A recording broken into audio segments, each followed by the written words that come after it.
Thank you for speaking with me for this series. It's a real pleasure.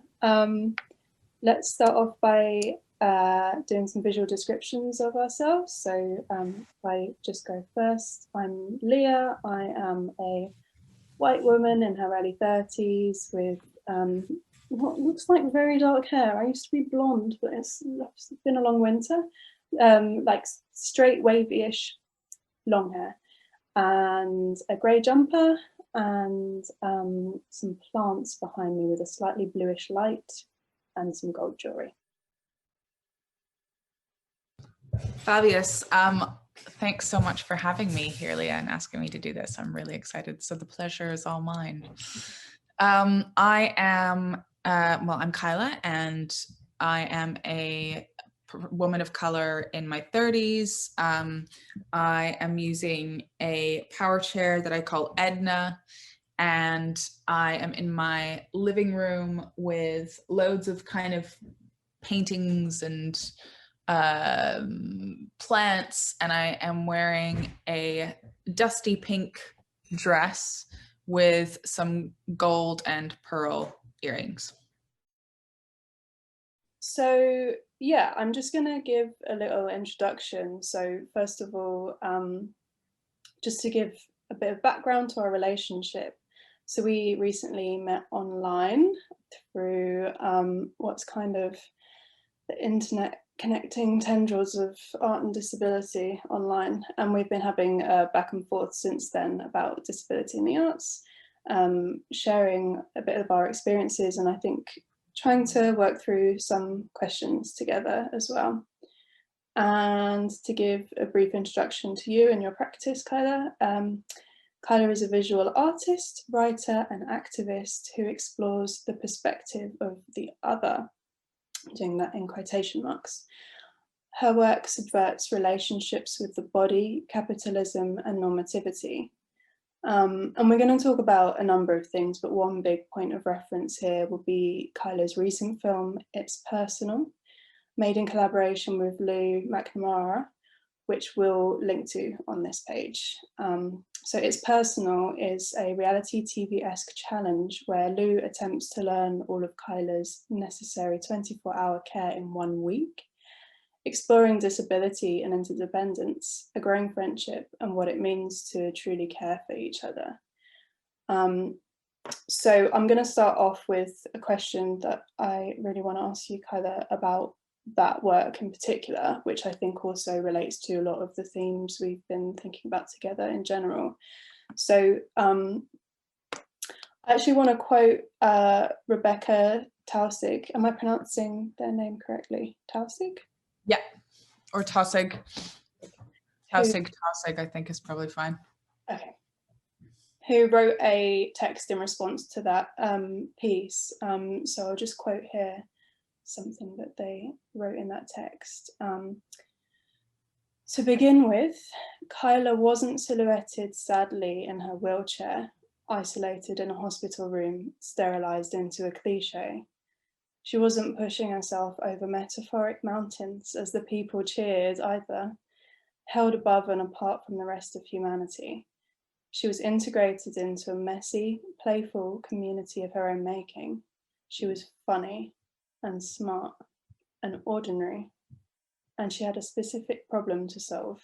She needed care during the global pandemic, and she decided to train her friend Lou to fulfill the role in a mere 7 days. So I'd really like to talk more about this idea of representation that Rebekah brings up, and I think it's why it makes a lot of sense that the film It's Personal is in this reality TV show style, because there's a day-to-dayness about it. It's not, you know, like I mentioned, not a transcendent experience of like moving mountains or anything. And it's not that narrative of cure or death that's usually imposed on disability and disabled people in film. And neither are you being used as a narrative device in somebody else's story. And where I think it extends beyond reality TV, I think, although it's unfortunate that that's the case, is you take a really direct approach to tackling politics, specifically austerity measures in the UK and the precariousness and meagreness of provisions for you to have PAs.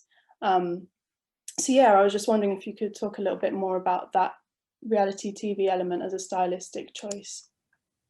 Well, yeah, firstly, I want to say I really enjoyed just hearing you read that, and I feel like you would make a great audiobook narrator. So also think of that as a career, just saying.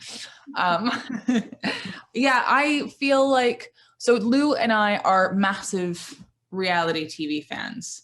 We're kind of huge reality TV fans, and that's something that we really bonded over, apart from art as well, or in addition to art.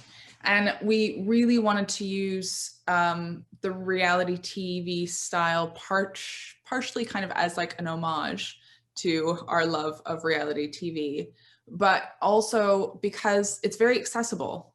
You know, it's not this kind of like highbrow art or film, or, you know, that I also love and want to do as well. But I think disability is seen as quite, people are just really afraid. You know, people are so afraid of disability and talking about it, and, you know, having a disability in all of its ways, in the way that we internalize ableism and the way that it kind of pervades and is part of the fabric of our society. And so we wanted to make it just really kind of accessible and easy for people to engage with. And I kind of didn't realize in a way, and now do in hindsight, that reality TV really does act as a kind of activism. It's a great kind of platform for activism because it is engaging. It's this format that people feel very comfortable with and very familiar with. There is an everyday pace to it as well. You know, the transitions in reality TV, although we see kind of think of reality TV as catfights and glamour and excess, I think that there's also these moments of transition where we see people doing kind of everyday things. And I think that that also humanizes them and makes the people that participate or are collaborators, or like, you know, participants in reality TV, as in the people that we've gotten to know, like Erica Jane from the Real Housewives of Beverly Hills, and the Kardashians, and, you know, the kind of echelons of reality TV royalty. I think so many people feel connected to them because we get to experience their everyday. And so that's kind of what we wanted to do, is bring that connection, so it breaks down that fear. So it feels like a manageable topic, and all of the I don't know, planets that orbit around disability, like ableism, capitalism, and fear, felt manageable. And then also, one of the things that I think like reality TV does that, say, more formal or obsdoc kind of, or observational, I'll say observational documentaries do, is that they actually allow you to build a connection over time with participants. So Lou and I would love to have, like, ideally, we would just be like living our best BBC Three life on Netflix as well. Like, either one, we're happy with either, just saying. But what it does is that kind of the years of series and the amount of episodes allows you to really build and connect with the participants. And that's something that we'd love to do as well, is like that understanding of building a connection, not with me in a sense necessarily, but using myself as a vessel for understanding disability. Yeah. And Lou as a vessel, as a way into to understand disability as well. And her learning, and this kind of, we call her ingenue Lou. We have like different Lou's throughout the, we also have didactic Lou. We have sad Lou. But, because she's not disabled, she kind of acts as a way in for people that don't have any experience with disability. And also because of her personal experiences, I won't give any spoiler alerts if people out there haven't seen it. But she has a connection to care and disability and illness that has really affected and made her who she is, and made her also very political about her wanting kind of community care and not being able to rely on family structures, nor should that be necessary to be able to receive care in life. So yeah, that's kind of why we chose that format. Yeah, and I think like one of the things I was thinking while you were saying that is a bit about the control you have over making it, because you're making it, you and Lou collaboratively, you're in it, you're the subjects, and you're the ones that are in control of your own representation, which I think is a really important element to it. And like, like you mentioned, the Kardashians and people like that who do have a lot of control over their own narrative in that context. But there are, there's the other end of reality TV where people are pretty much exploited, and that tends to be along class lines as well as other like intersectional marginalizations. So I was wondering if you could talk a bit about like, having control over your own representation. Oh my God, I love this question, because I love talking about almost what's behind the scenes and how that translates to being in front of the camera and the end result. And I think, this is just a massive, massive topic for me, because I spend a lot of my time researching and creating and writing about these subjects, and advocating for disabled people to represent ourselves. So yeah, reality TV can absolutely be really exploitative, and that is also something that we wanted to not continue. We're interested in ethical filmmaking and filmmaking on Crip Time, and all of the ways that we can make it kind of manageable and as I say, as ethical as possible. What I really loved is that the response that we're getting from the film, from the disability community, has just been incredible, like so incredible. It's just like, so it just really warmed my heart. But I think the reason, like a lot of the feedback we're getting is, I've never seen anything like this before. And it's true, like it's an unusual style because it is reality TV in a kind of, well, we've been told by a fantastic kind of mentor slash fan of ours that it's kind of, it's a documentary with reality TV visual grammar. And that's kind of our style.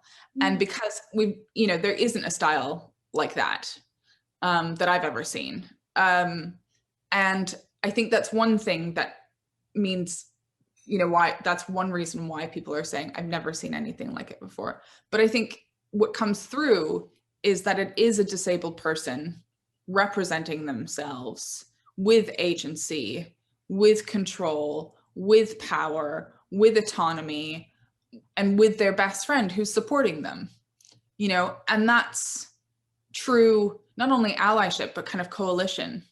And I think that's where filmmaking needs to go, is, the well-known disability slogan, "Nothing about us without us," is something that I feel is imperative in filmmaking, and filmmaking that represents disabled people. And I think that disabled people obviously need to be involved behind the camera and in front of the camera as well, because there is a position where I think a lot of disabled people are in front of the camera and potentially exploited. Yeah. Yeah. And so I think people are saying it's refreshing because of those two elements, you know, that it's very much from me and someone who supports me, and an equality there that I've, you know, never experienced before, that kind of intense sense of equality that Lou brings. But also because it is this kind of accessible style. Yeah, definitely. I mean, it's like, it's kind of wild how inaccessible that like most filmmaking is. That, you know, the general standard is that people are expected to work in 12-hour days for like days in a row, which I don't really see them being sustainable for like an able-bodied person anyway.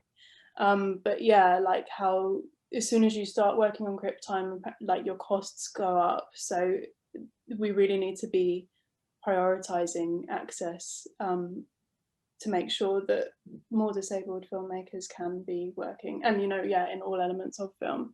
But it's kind of wild how inaccessible it is right now. Absolutely. Yeah. And I was kind of thinking of, I don't know if you know the writer Tom Shakespeare. Yes. Yeah. Right, who talks about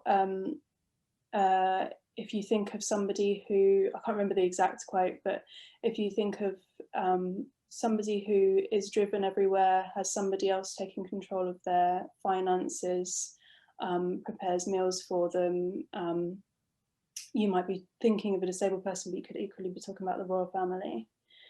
And that's great. yeah, so wow. we have this double standard, and just kind of, yeah, I was thinking about that again in the context of like we were just saying about just the Kardashians as an example of a very wealthy family who has a lot of power and control over the way that their reality TV show is made and presented. And you could perhaps say the same thing for like big Hollywood superstars who are allowed to have, you know, like a lot of requirements behind the scenes and be very particular about what their needs are,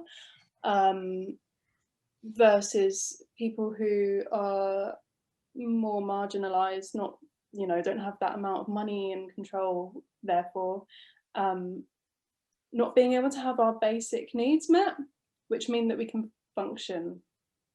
Which is why I love your access docs so much. Like, they were just such a game changer, and I think that they're necessary for everyone. Yeah, I'm so glad. I mean, that was something that a few people, like a lot of people me and Lizzie and Alice spoke to, were using, and we just thought it was the most it was the biggest change we could make most easily. Yeah, and then I was kind of thinking a bit about, in this work it's personal, but also beyond that, you wear many hats, and I was thinking about how you manage those things together. I mean, there was something specific that I was I was thinking about. So you did a Q&A with the team that made the film, the wonderful film Crip Camp, and you organised an event called The Other Screen, where you played a film and you had a Q&A afterwards. I can link to that below. So you're kind of acting as presenter, curator, you're taking care of the other people involved and their access needs, as well as managing your own, negotiating between you know, the venue, yourself, the other people involved, whoever else, whatever other institutions or companies or organizations are involved. And then opening up to a Q&A in any instance, you have the possibility of ableism entering the space. And if that happens, you might not only be affected by it, but you're also potentially the person that's got to deal with it.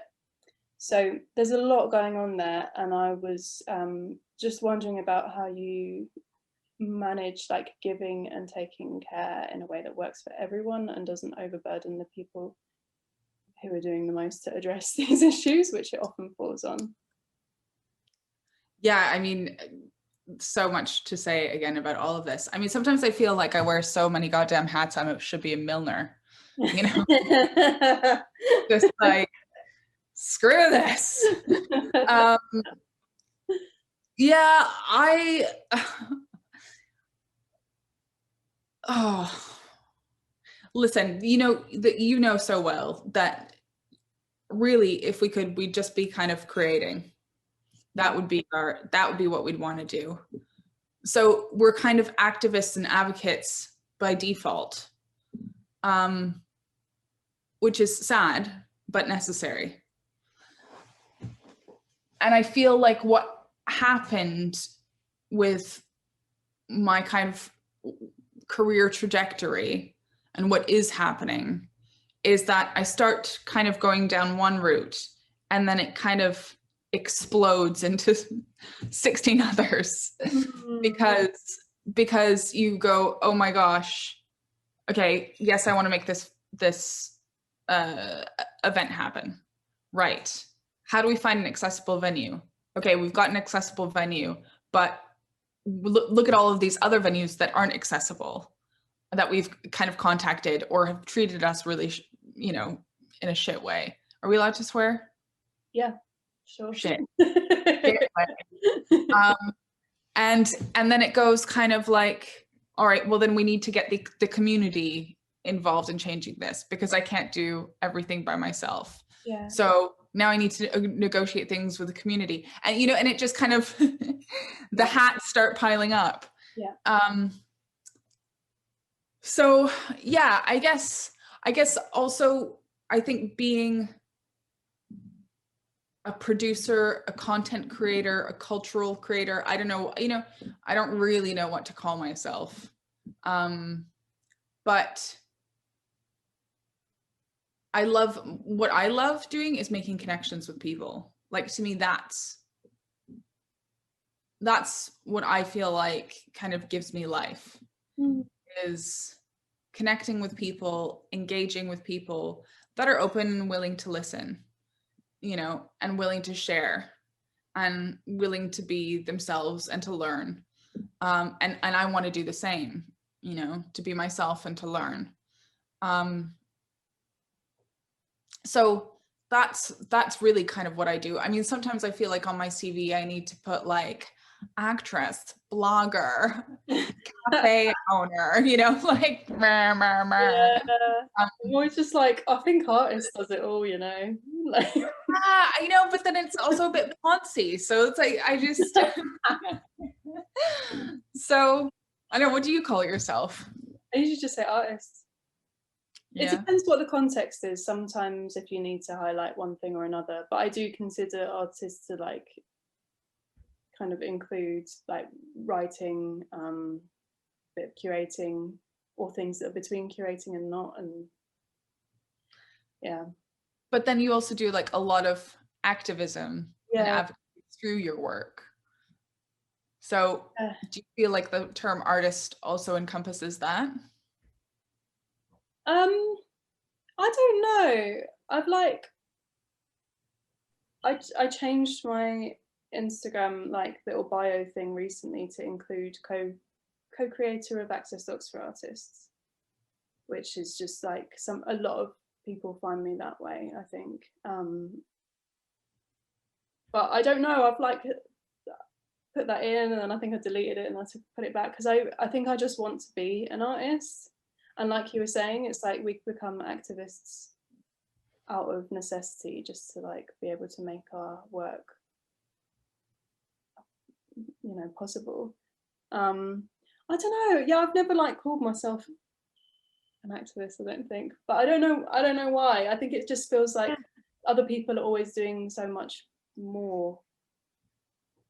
Oh, you know what I mean? It feels like a grand title or something. I totally know what you mean, but like it is what we're doing. It was really odd. I when I put on the other screen, I think for the first time, maybe 2 or 3 years ago, 3 years ago now, and someone wrote about it, and in it, when they were kind of describing me, they called me an activist, and I was like, really? What? This old little old me kind of a thing. And then I was like, no, fuck it. Yeah, that is so much of what I have to do to just be able to create. And then I've kind of really embraced that and started kind of actively pursuing things that, you know, I'm often asked to do in an unpaid capacity. I'm being like, screw this, you know, pay me. Pay me for this shit. Pay me for my opinion. Pay me for my experience, because, you know, that's what should happen. Yeah. It takes a while to build up those boundaries, I think. I'm definitely still in the process. I definitely haven't like got it locked down. I'm sure you're still learning as well as you go, like. Yeah, I mean, I think we're constantly like learning our boundaries in general. And I think as disabled people, I don't know if you feel this, but for me, because I have personal assistance, I feel like my communication skills are kind of necessarily need to be on fleek all the time. To really get my kind of autonomy and quality of life. And in all of my reviews for my care, I'm advocating for myself, you know, and it's so difficult, you know, going through those experiences every year, having my care reviewed, or PIP and all of these things, because what I come away from in those experiences is like, I am determined. I'm extremely communicative and marginally articulate, and have kind of stamina and fight in me a lot of the time. And then what happens to people that don't have all of those ingredients? And that really, that's what gets me every single year, you know? And so to me, I also feel obligated, because I do have those qualities, to try and advocate for people who can't but want to, or like through advocating for myself, I feel like I advocate for like the wider community. Oh yeah, definitely, for sure. And like, I don't know about you, but I feel like I really try to leave any place I'm in better than when I arrived. I mean, there's a limitation to how much control you actually have over that, and you can kind of drive yourself around the bend trying to take more control than you have, or like feeling bad when things don't work out. That's difficult. But yeah, oh my god, it's awful. I actually, so right now, since December until now, I've been working as an impact campaign producer with, so what that is like, there are, I've only seen it in the documentary world, but when a film is made, let's say Crip Camp, for instance, to try and uplift and create the impact that has happened in the film, there's an entire campaign around that to kind of engage the community, engage people who haven't been in the community but seen the film and want to, you know, have the resources to kind of take the issues that are raised further. And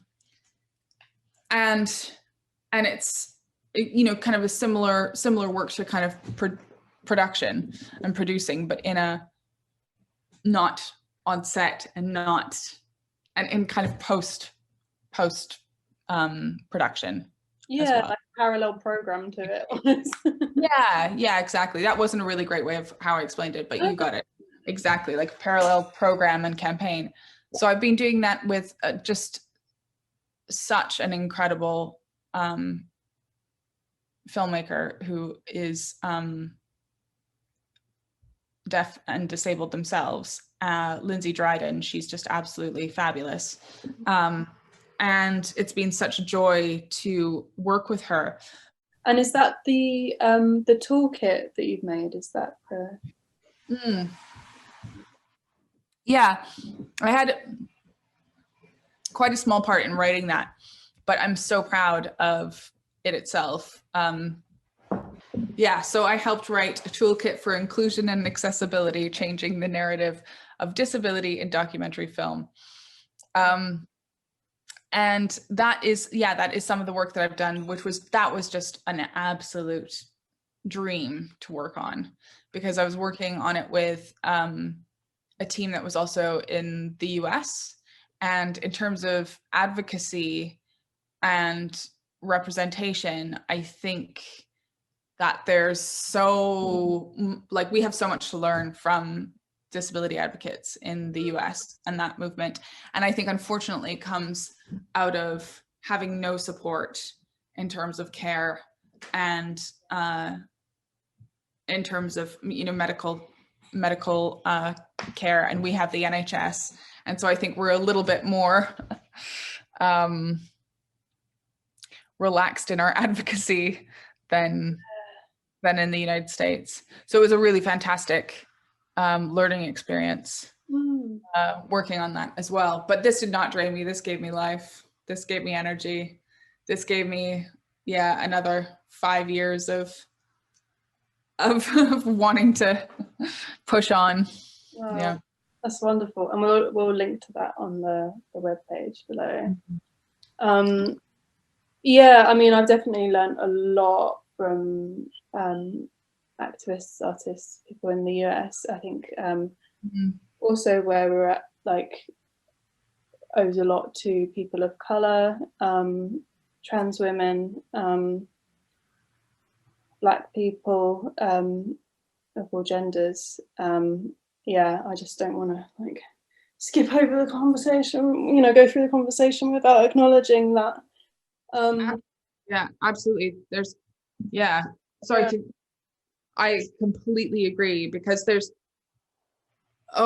just such, an incredible community. There's a fantastic book. I don't know if you've read it. It's called Care Work by Leah Clements. I've been meaning to read this for ages. I think Leah Lakshmi has been writing sci-fi as well recently. Which yes, I have.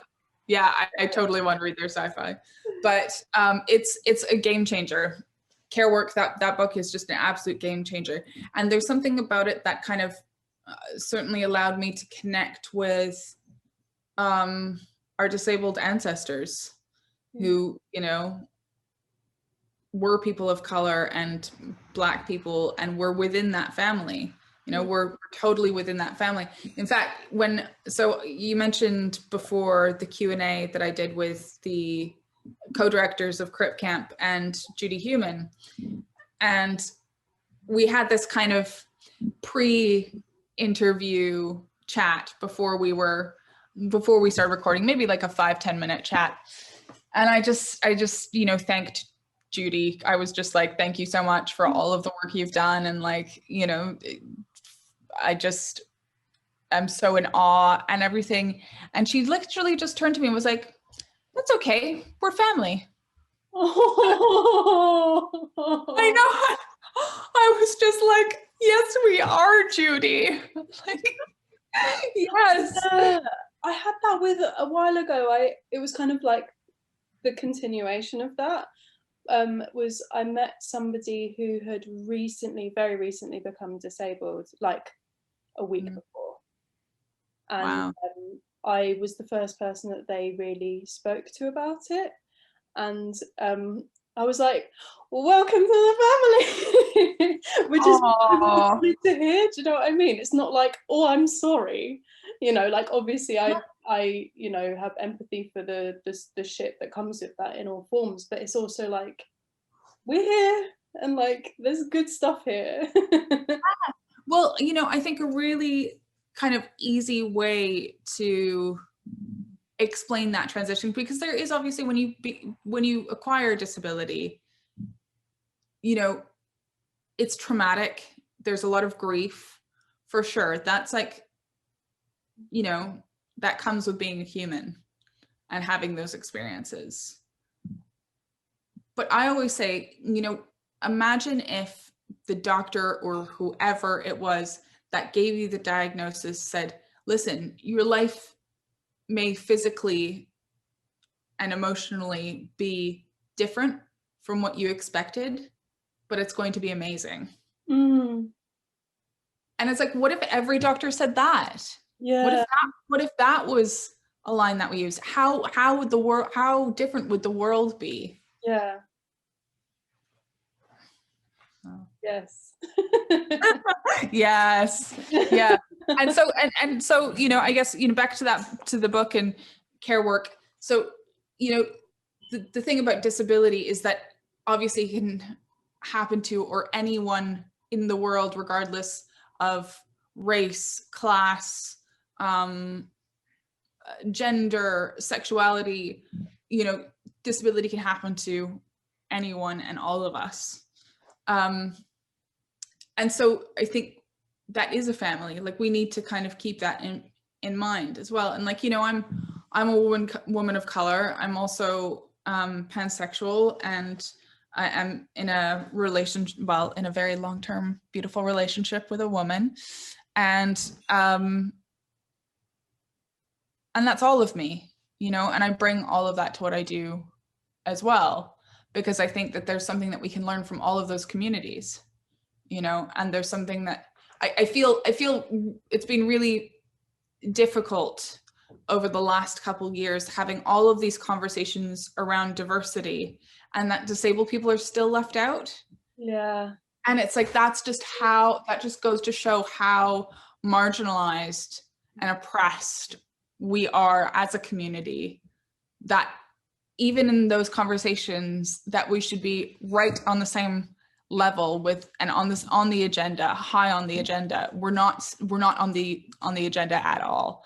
And that's been quite heartbreaking. Yeah. Especially because people who are marginalized or oppressed in ways that perhaps have been more included are often, you know, like a lot of disabled people also are in, you know, have those identity markers too. It's not like one or the other, is it? It's like an intersectional struggle. So yeah, no, I know what you mean.